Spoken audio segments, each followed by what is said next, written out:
Le gras peut vous tuer sans s'en rendre compte. Et oui, le gras que vous accumulez dans le temps peut se retrouver à un moment à l'intérieur de votre foie, entraînant ce qu'on appelle une stéatose hépatique ou un foie gras, pouvant évoluer vers la cirrhose. Donc s'il vous plaît, prenez soin de votre foie et détoxifiez-le le cas échéant. Sachant que le processus de stéatose hépatique est réversible et voilà comment ça évolue dans le temps. Souvent, on n'a pas de symptômes. Au début, on a un foie qui est tout à fait normal avec du gras qui s'accumule dedans au fur et à mesure du temps. On a d'abord une stéatose, puis une nage qui vont se mettre en place, sachant que jusque-là, on peut revenir en arrière. Malheureusement, la nage, lorsqu'elle passe au stade supérieur, arrive au stade de cirrhose qui, elle, reste irréversible, avec comme seule solution soit la transplantation hépatique, et le risque que cette cirrhose se transforme secondairement sous forme d'un cancer hépatocellulaire. Alors pour faire le diagnostic d'une stéatose hépatique ou d'une NASH, ça repose sur des examens d'imagerie, une échographie, un scanner, une IRM ou une biopsie du foie.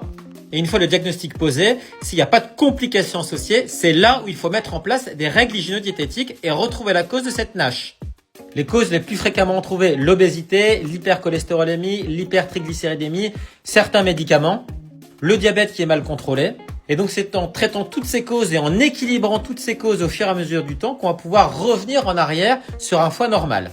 Enfin, certains éléments naturels peuvent vous aider à détoxifier votre foie, comme le romarin, la menthe, le fenouil, le réglisse, le thym ou par exemple l'anis.